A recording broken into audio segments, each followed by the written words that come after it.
So in very, very lucky cases, somebody would come back and say, oh, I found someone, who has information about curing this illness.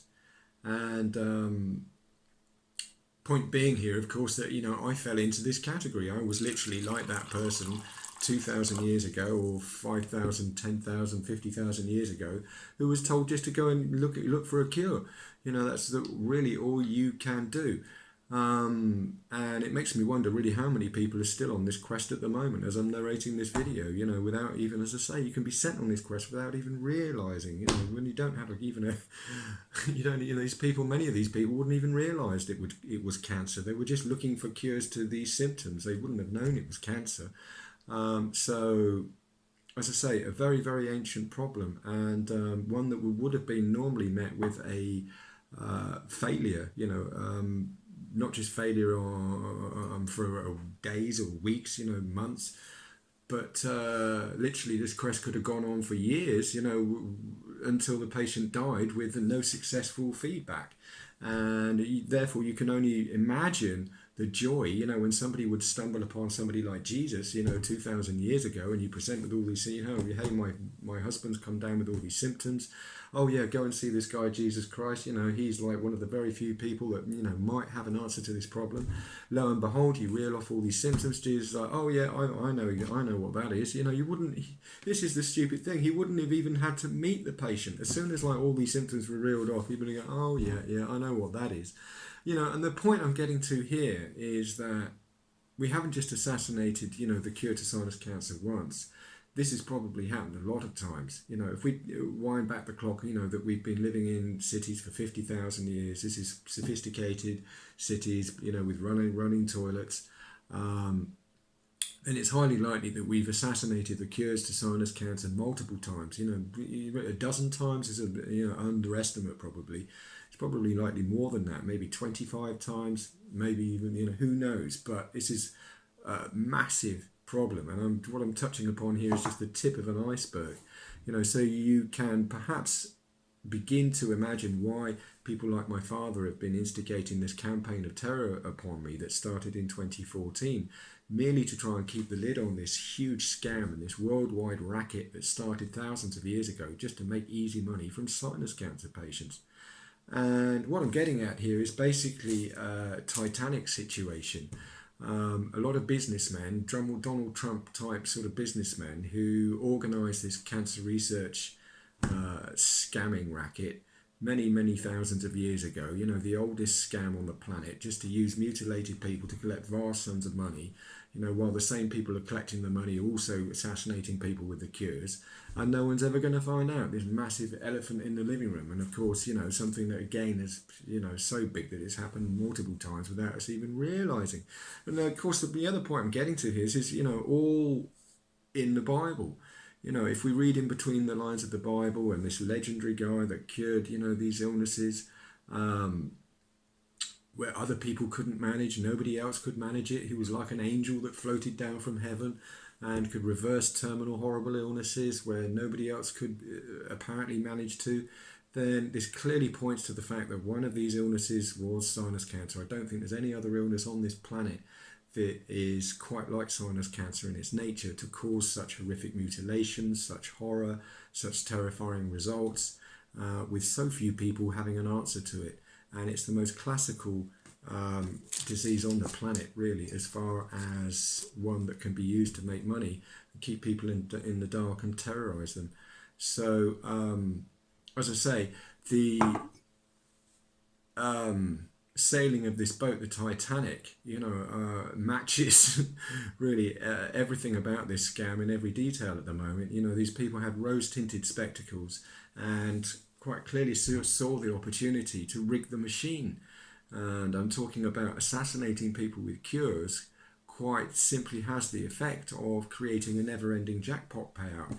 Because as soon as you can keep everybody in the dark and keep people on their knees crying out for anything that will alleviate their symptoms by the minutest degree, You have these people, a whole load of people on there just paying out constant money, and then as they're becoming mutilated, you then use those people to collect, more money to look for a cure. And of course, you don't tell them that you just assassinated everybody with the cure, multiple times. Then what you're doing is setting off a Titanic business-like boat, you know, setting sail across the Atlantic at full speed in search of, this land of everlasting glory and vanity and this never-ending jackpot payout, which, the land of golden treasure, which seems to have been on the course for disaster and hitting an iceberg right from the start, much like the Titanic itself. Here I am with a little pin to pop the balloon and just go pop. You literally point the finger at the elephant in the living room and say, hey, everybody, isn't it astonishing, that such a scam has been really laid out in the Bible? All the evidence is there, yet everybody on the planet has failed to see it. They've been running this thing for thousands and thousands of years. They've collected, billions and trillions and gazillions out of this, yet still we live in the dark about this. Still there's a man walking around in 1994, 2019, who's undergone treatment that's literally antiquated, managed to find cures, stumbled upon the answers, and suddenly blown the whole thing wide open, which only leaves us all to speculate on what the results will be regarding the discovery of this. In other words, to suggest to you, once this truth is announced in a newspaper or makes its way onto your TV screens, can you imagine the results? Can you imagine the chaos that will ensue?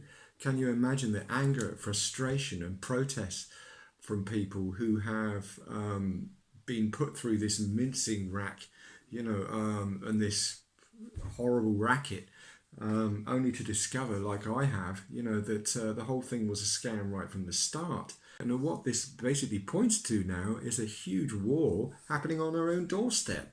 So what I'm getting to, we are being tortured on our own doorsteps. We are being mutilated on our own doorsteps. We're being treated as fools on our own doorsteps.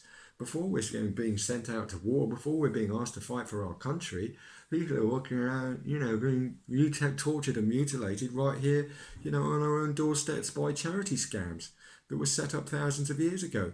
So I think, this could quite clearly, cause, no end of upset, protests, anger, which are all completely justified, and explains us, as I say, the severity and extreme nature of this campaign of threats and terror that's been imposed upon me since 2014. Quite simply because one little man could blow a massive nation, worldwide scam wide open that's been going on for thousands of, hundreds of thousands of years. And it does make me slightly nervous, again, of what, repercussions could be for, come from this. But it's very, very worrying, really, that, or that I don't have any other option but to blow this whole thing wide open and shine a light on what's happening in order to extend help to other people who could be suffering from the symptoms, which is what I was talking about at the beginning of this video.